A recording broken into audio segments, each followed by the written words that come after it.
siis täna siis vasikate nudistamisest.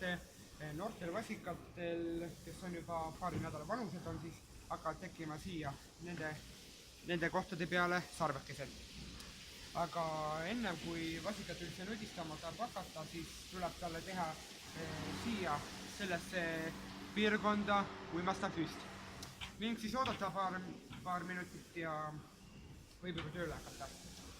Kindlasti on oluline see, et siit vasika selle sarve ümbrusest tuleks ära võtta üleliigsed karvad, mis pärast siis praktiliselt ongi nii, et sa võid võtta selle kõrvetamistoru, aga see peab olema hästi tulikuum, enne muidugi tööle panna.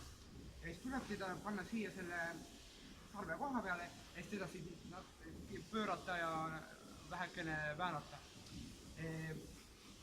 Ja tuleb hoida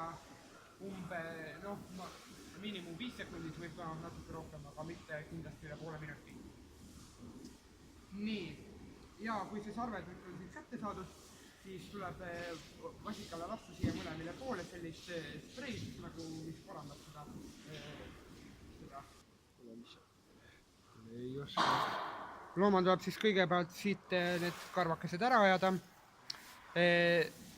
kuidagi nii, et seda sarve ilusti kätte saada. Siis tuleb võtta trossiga, siit mitte just väga lähedalt, aga siit ja nagu seda sarve läbi lõikama.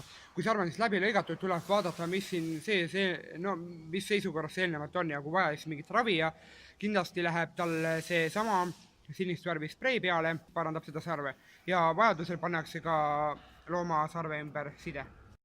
Siin laudas on veel lehmi, keda tuleb nudistada, nagu näiteks see.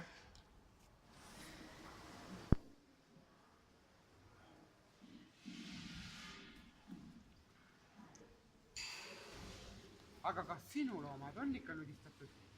Need vasikad siin on küll. Olulised faktid, mida peab teadma loomade nudistamisel. Esiteks, tuleks ära ajada üleliigne karv looma sarvede või sarvenukkide ümbert. Järgmiseks peaks kindlasti loomale tegema tuimestava süsti, et loom ei tunneks valu ja kindlasti ka andma valuvaigistit.